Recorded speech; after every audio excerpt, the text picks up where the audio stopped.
ముఖ్యమంత్రి రేవంత్ రెడ్డిపై BRS working president KTR తీవ్ర వ్యాఖ్యలు. నా తండ్రిని నువ్వు తిడుతుంటే ఒక కొడుకుగా నాకు ఆవేశం రాదా అంటూ మండిపాటు.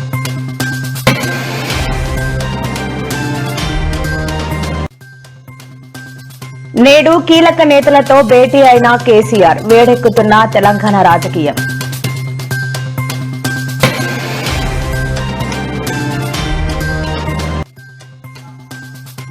తనకు వై జంక్షన్ సమీపంలో ఉద్రిక్తత, వైఎస్ఆర్ విగ్రహానికి అడ్డుగా TDP flexi war.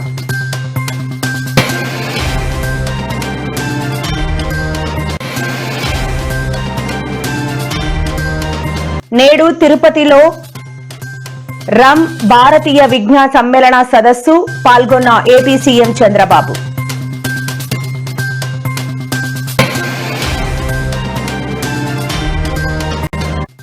Pawan Kalyan కు శుభాకాంక్షలు, వైసీపీ సీనియర్ నేత సేటైరికల్ ట్వీట్.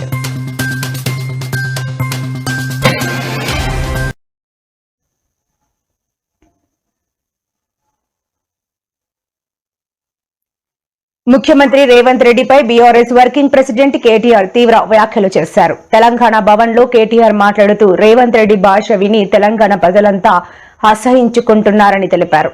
ఒక రోజు కాదు, 2 రోజులు కాదు, అధికారంలోకి వచ్చిన 2.5 ఏళ్లుగా కేసీఆర్ ను తిడుతూనే ఉన్నారని అన్నారు. పరిపాలన పక్కన పెట్టి కేసీఆర్ పై విమర్శలు చేయడమే పనిగా పెట్టుకున్నారని మండిపడ్డారు.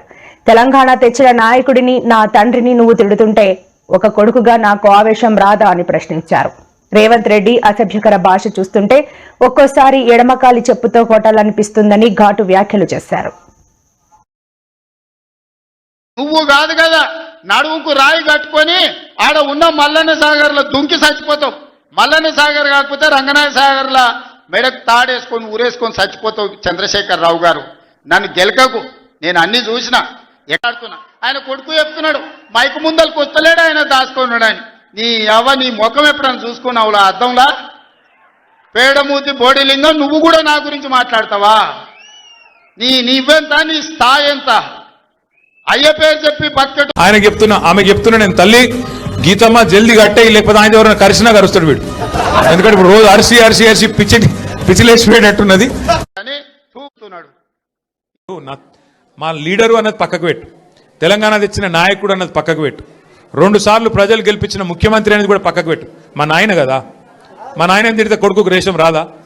ఇక్కడ దాకుంది కోపం, ఇక్కడ దాకుంది. దొరికితే ఎడమకాలు చెప్పు తీసుకొట్టాలని ఉంది. కానీ ఏం చేయాలి? ప్రజాస్వామ్యం. ఎక్కతక్క మాట్లాడితే మళ్ళీ ఏమంటారు, అగో వీనికి బాగా ఇంకా వీనికి అహంకారం ఉంది రాబోయ్ అంటారు. అహంకారం నాదా ఆయనదా? నేను గుంటూరులో చదువుకున్నా అంటాడు. అరే నేను గుంటూరులో చదువుకుంటే నీకేం వచ్చింది రాబోయ్? నాకు అర్థం కాదు. అప్పుడు ఆంధ్రప్రదేశ్ కలిసి ఉండే, నేను గుంటూరులో చదువుకున్నా, మళ్ళీ హైదరాబాద్లో చదువుకున్నా, పూనాలో చదువుకున్నా, అమెరికాలో చదువుకున్నా, నేను ప్రపంచం అంతా చదువుకున్నా.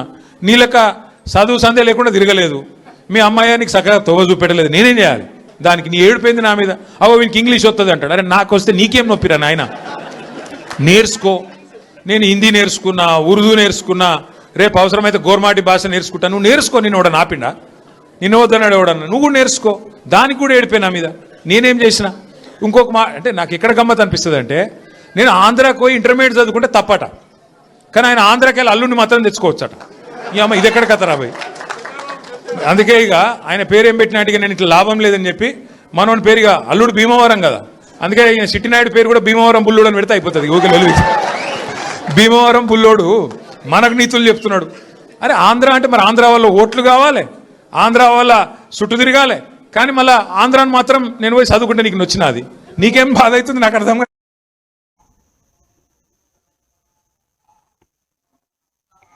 తెలంగాణలో రాజకీయాలు మళ్లీ వేడెక్కాయి. బీఆర్ఎస్ అధినేత మాజీ ముఖ్యమంత్రి కేసీఆర్ మళ్లీ యాక్టివ్ మోడ్లోకి వెళ్లారు. వరుస సమావేశాలు, నేతలతో మంతనాలు, వ్యూహాత్మక నిర్ణయాలతో ఆయన రాజకీయాల్లో దూకుడు పెంచుతున్నారు. ముఖ్యంగా శాసనసభ సమావేశాలు సమీపిస్తున్న వేళ పార్టీని మళ్లీ పోరాటానికి సిద్ధం చేసే దిశగా కేసీఆర్ అడుగులు వేస్తున్నట్లు స్పష్టంగా కనిపిస్తోంది. అలాగే రానున్న రోజుల్లో నిర్వహించాల్సిన బహిరంగ సభలు, నియోజకవర్గ స్థాయి కార్యక్రమాల తేదీలపై కూడా చర్చ జరిగినట్లు తెలుస్తోంది.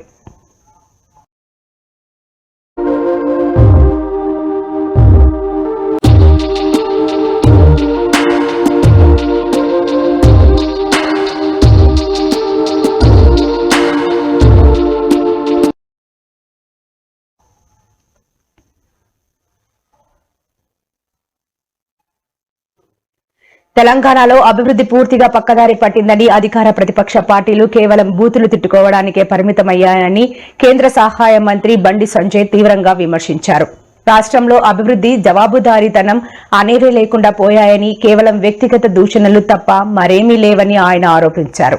ఈ సందర్భంగా బండి సంజయ్ మాట్లాడుతూ ముఖ్యమంత్రి రేవంత్ రెడ్డి, మాజీ సీఎం కేసీఆర్ ప్రజా సమస్యలను గాలికొదిలేసి అసభ్య పదజాలంతో పరస్పరం దూషించుకుంటున్నారన్నారు. ఈ ప్రభుత్వము కమిషన్లకు అలవాటు పడ్డారు. వాళ్ళు ఏడ చూసినా కూడా కమిషన్లు పంచుకోవడంలో కొట్టాడుకుంటున్నారు అని చెప్పి, కమిషన్లు ఇవ్వకుంటే ఏం పనులు జరిగాయి, బిల్లు పేమెంట్స్ ఎక్కడ జరిగాయని చెప్పి ఇలా పూర్తిగా ప్రజల్లో చర్చ జరుగుతున్నది వాస్తవం కూడా. దీన్ని ఏ మంత్రి ఖండించాలి? ఇంతవరకు అన్ని విషయాలు ఖండిస్తలేరు. ఎందుకంటే ఆధారాలు ఉన్నాయి. ఎంత బిల్లుకు ఎంత పర్సెంటేజో మంత్రులు ఏ విధంగా తీసుకుంటారో ఆధారాలతో సహా ఉన్నాయి. చివరకు కాంట్రాక్టర్లు పోయి సచివాలయం ముందు ఆందోళన చేసే పరిస్థితి వచ్చింది. సర్పంచ్ అంటే ఒక మంచి వాతావరణం ఉండాలి.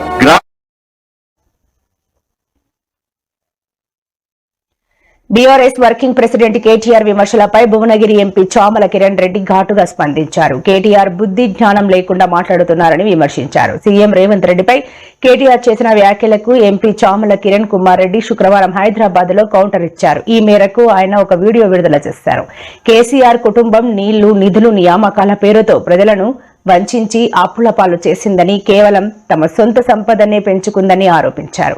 రేవంత్ రెడ్డి మెరిట్ కోటాలో సీఎం అయితే కేటీఆర్ మేనేజ్మెంట్ కోటాలో మంత్రి అయ్యారని ఎద్దేవా చేశారు.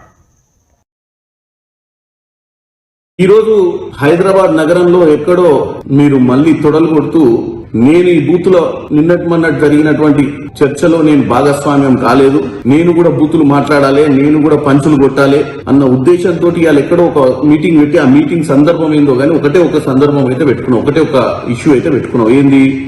ఈ ప్రజాపాలన ప్రభుత్వాన్ని ఎండగట్టాలి, లేనిపోని అని చెప్పాలి, ముఖ్యమంత్రి రేవంత్ రెడ్డి గారి మీద విరుచుకపడాలి, ఆయన మీద ఇష్టానుసారంగా మాట్లాడాలన్నట్టుగానే ఇలా మాట్లాడినావు. గానీ నువ్వు చెప్పిన 3 అంశాలు, ఒకటి కట్టే, కొట్టే, తెచ్చే, ఇది మీ కుటుంబానికే వర్తిస్తుంది. ఎందుకంటే కట్టే, నీళ్లు, నిధులు, నియామకాల నినాదంతో తెలంగాణలో ఉద్యోగాలు, నీళ్లు, నిధులు అని చెప్పి మీ నాయన ఉద్యమకారుని అవతారం ఎత్తి పిట్టకథలు కట్టి రాష్ట్రంలో ముఖ్యమంత్రి అధికారాన్ని కొట్టి రాష్ట్రంలో ఉన్నటువంటి మిగులు రాష్ట్రాన్ని అప్పుల రాష్ట్ర దిశగా తోసి మీ ఇంటికి తీసుకుపోయా. అంటే తెచ్చే ఏంటిది? కోట్ల రూపాయలు దండుకొని నువ్వు, మీ బావ, మీ కుటుంబ సభ్యులు ఈ రోజు ఆర్థికంగా ఏ పొజిషన్ లో ఇలా రాష్ట్ర ప్రజలంతా చూసారు. గతంలో అమెరికా నుంచి వచ్చినప్పుడు ఏముంటివి, ఇప్పుడు ఏమున్నావు. సో ఈ కట్టే, కొట్టే, తెచ్చే మనకే వర్తిస్తుంది. ఇక నువ్వు రాష్ట్ర ప్రభుత్వం గురించి కూల్చివేతలు, పేల్చివేతలు, ఎగవేతలు అంటున్నావు. కూల్చివేతలు ఏంటి? ఇవాళ రాష్ట్రం, ఇవాళ నువ్వు మాట్లాడేది హైదరాబాద్ నగరంలో. హైదరాబాద్ నగరంలో ఉన్నటువంటి చాలా మంది కాలనీలో ఉన్న ప్రజలు ఈ రోజు సంతోషం హైడ్రా మీద వ్యక్తం చేస్తున్నారు. ఎందుకంటే మీ హయాంలో నాలాల మీద ఇల్లులు కట్టి ప్రతి వానకాలం వచ్చినప్పుడు ఆ చుట్టుపక్కల ఉన్నటువంటి ప్రాంతాలన్నీ మునిగి వాళ్ళ ఆస్తు నష్టం జరుగుతుంది. ఇవాళ హైడ్రా వచ్చినాక ఈ నాలాల మీద ఉన్న ఇల్లులు, కాలనీలను కబ్జా చేసి, పార్కులను కబ్జా చేసి నీ హయాంలో నీకున్నటువంటి దండుపాల్యం సైన్యం దోచుకున్న పరిస్థితిని ఈ రోజు హైడ్రా కూల్చివేస్తుంది. ఎవరి కోసం? ప్రజల కోసం. సో ఇది కూల్చివేతల గురించి నువ్వు చెప్పేది. ఇదే హైదరాబాద్ ప్రజలకు కూల్చివేతలు అంటే ఇదే కదా నువ్వు చెప్పింది. హైడ్రా చేసే కూల్చివేతల గురించి కదా. ఇక పేల్చివేతలు అంటే ఇక్కడ పేల్చిదే. నీ హయాంలో 2023లో మేడిగడ్డ కుంగింది, పేలలే. పేలితే పేలుతుంది. కుంగడం అంటే కింద భూమిలో పునాదులు బాలైనప్పుడు కుంగుతాయి. కుంగిన దానికి కూడా నువ్వు వీలైనంత వరకు ఎలక్షన్ల టైంలో నీ భాగవతం బయటపడ్డది పైన భగవంతుడే చూసి సమయానికి ప్రజలు మళ్ళీ మన తప్పిదంగా మీ దరిద్ర పాలనకు ఓటేస్తారేమోనని స్వయాన దేవుడే ఆ రోజు వాస్తవ పరిస్థితిని చూపించే విధంగా అది కుంగింది. ఎందుకంటే అది ఆ 1-2-3 నెలలు కుంగకపోతే మీరు గొప్పగా చెప్పుకొని కాళేశ్వరం గురించి మళ్ళీ అధికారంలోకి వచ్చి దండుకుందామన్న ఆలోచన మీది.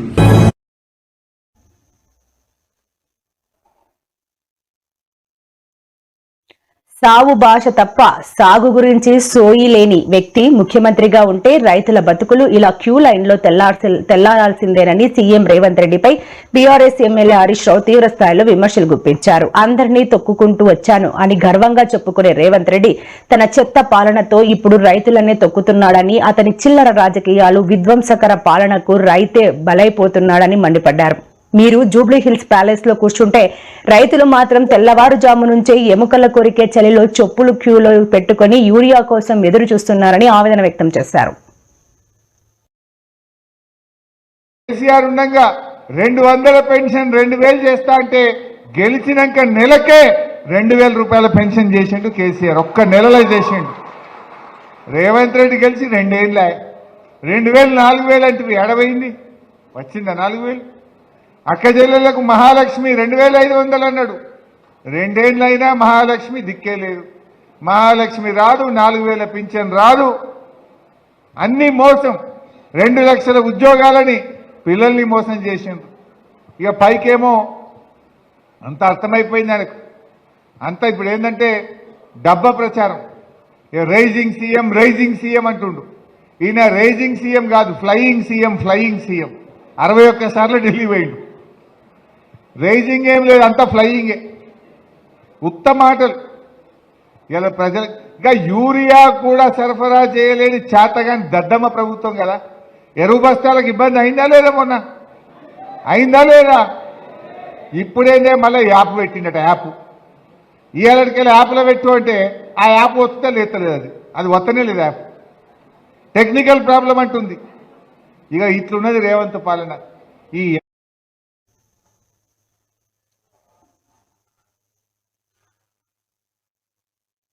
స్పైడర్ మ్యాన్, ఐరన్ మ్యాన్ వంటి కాల్పనిక పాత్రల కన్నా హనుమంతుడు, అర్జునుడు వంటి మన పురాణ పురుషులే గొప్పవారని పిల్లలకు చెప్పాల్సిన బాధ్యత మనపై ఉందని ముఖ్యమంత్రి చంద్రబాబు తెలిపారు. అవతార్ సినిమా కంటే మన మహాభారతం, రామాయణం చాలా గొప్పవని పిల్లలకు చెప్పాలని పిలుపునిచ్చారు. 2047 నాటికి భారతదేశం ప్రపంచంలోనే నెంబర్ 1 స్థానంలో నిలుస్తుందని, సూపర్ పవర్ గా అవతరించడం ఖాయమని ఆయన ధీమా వ్యక్తం చేశారు. తిరుపతిలో శుక్రవారం జరిగిన భారతీయ విజ్ఞాన్ సమ్మేళన ప్రారంభ సదస్సులో ముఖ్య అతిథిగా పాల్గొని ప్రసంగించారు. నేను కేంద్రాన్ని మనస్ఫూర్తిగా అభినందిస్తున్నా. అమరావతి, పోలవరం, విశాఖ స్టీలు, హైవేలు, పరిశ్రమలు, ప్రతి విషయంలో కూడా నరేంద్ర మోడీ గారు పూర్తిగా సహకరిస్తున్నారు. కేంద్ర ప్రభుత్వం పూర్తిగా సహకరిస్తా ఉంది. మొన్నటి వరకు రాష్ట్రాన్ని మీరు చూస్తే వెంటిలేటర్ పైన ఉంది. ఇప్పుడు రాష్ట్రాన్ని మీరు చూస్తే తిరిగి కోలుకొని నిలదొక్కుని ముందుకు పోయే పరిస్థితికి వచ్చాం. ఈరోజు ఒక స్ఫూర్తి అంటే మనం గుర్తుపెట్టుకోవాలి. యువతకు మనం చెప్పాల్సింది ఏదో స్పైడర్ మ్యాన్, బ్యాట్మ్యాన్ ఇవి కాకుండా మన పురాణాల గురించి చెప్పాల్సిన అవసరం ఉంది. మన చరిత్ర, మన పురాణాల గురించి చెప్పాల్సిన అవసరం ఉంది. హాలీవుడ్ సూపర్ హీరోల కంటే మన పురాణంలో ఉండే పురుషులు గొప్పవాళ్ళని మన పిల్లలకు చెప్పాల్సిన బాధ్యత మన పైన ఉంది. సూపర్ మ్యాన్, స్పైడర్ మ్యాన్ కంటే మన హనుమంతుడు బలవంతుడని చెప్పాల్సిన బాధ్యత మన పైన ఉంది. బ్యాట్మ్యాన్, ఐరన్ మ్యాన్ కంటే మన అర్జునుడు గొప్ప యోధుడని వివరించవలసిన బాధ్యత మన పైనుంది. మన కృష్ణుని మహిమల గురించి, మన శివుడి మహత్యం గురించి యువతకు చెప్పాలి. రాముడికి మించిన పురుషోత్తముడు లోకంలో లేడని రామరాజ్యాన్ని గురించి కూడా మనం చెప్పాల్సిన అవసరం ఉంది. అవతార్ సినిమా కంటే మన మహాభారత, రామాయణ గాథలు గొప్పవని మన పిల్లలకు మనం చెప్పాల్సిన బాధ్యత ఉంది.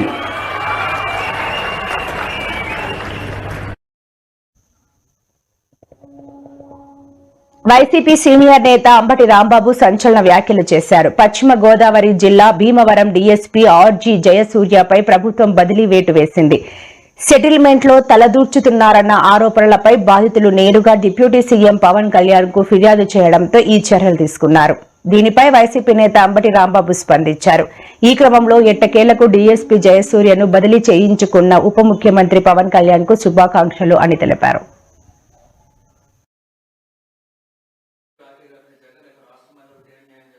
పవన్ కళ్యాణ్ కాదే, లోకేష్. అవునవును, నేను అడుగుతా ఉన్నా, నాయన లోకేష్, మీ నాన్నగారికి కూడా చెల్లెలు ఉన్నట్టున్నారు, ఉన్నారా? మర్చిపోయావా? మీ మేనత్తలు ఎప్పుడన్నా కట్టారా రాఖీలు? ఎప్పుడన్నా కట్టిన సందర్భం ఉందా?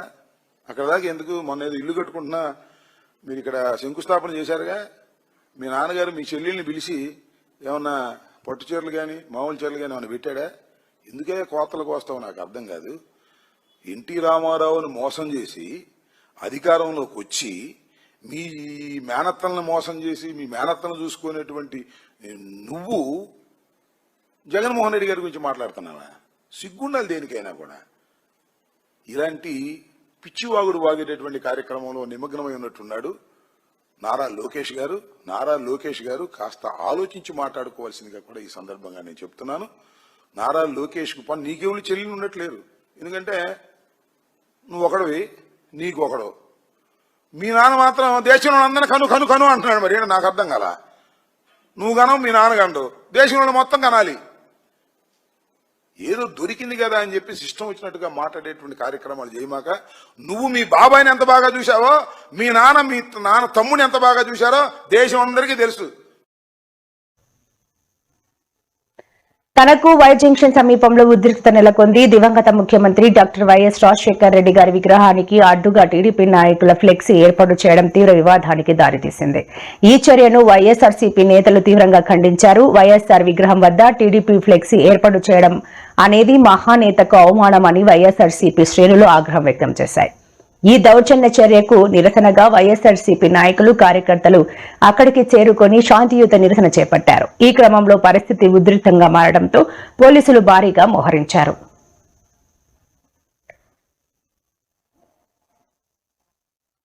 డ్రగ్స్, రౌడీయిజంపై కఠిన చర్యలు తీసుకుంటామని సీఎం చంద్రబాబు నాయుడు హెచ్చరించారు. తిరుపతిలో డీపీఓ కార్యాలయాన్ని ఆయన ప్రారంభించారు. ఈ సందర్భంగా చంద్రబాబు మాట్లాడుతూ తిరుపతిని నేరరహిత సిటీగా తీర్చిదిద్దుతామని హామీ ఇచ్చారు. తప్పు చేసిన వారి ఎవరిని మినహాయింపు ఉండదన్నారు. రాజకీయ ముగుసుగులో చేసే నేరాలను ఉపేక్షించమని వార్నింగ్ ఇచ్చారు. వైకుంఠ ఏకాదశి అందరూ అప్రమత్తంగా ఉండాలని సీఎం చంద్రబాబు నాయుడు సూచించారు. వైఎస్ఆర్ కాంగ్రెస్ పార్టీ నేతలు అదే రౌడీయిజాన్ని కొనసాగించాలని చూస్తున్నాయని, అందరూ అప్రమత్తంగా ఉండాలని సీఎం చంద్రబాబు చెప్పారు.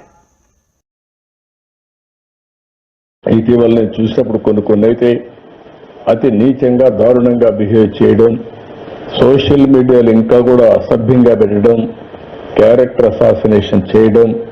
నేను ఒకే మాట చెప్పాను, ఎన్డీఏ పార్ట్నర్స్ ఎవరు కూడా పెట్టాం. నేను ఎవరన్నా ఎన్డీఏ పార్ట్నర్స్ కూడా నాకు అది ఆమోదయోగ్యం కాదు. ఏదైనా సరే సోషల్ మీడియాలో పెట్టడం, లేకుంటే రౌడీజం చేయడం, లేకుంటే హత్యలు చేయడం ఎవరిని నేను యాక్సెప్ట్ చేయను. అదే సమయంలో తప్పు చేసిన వాడు మాత్రం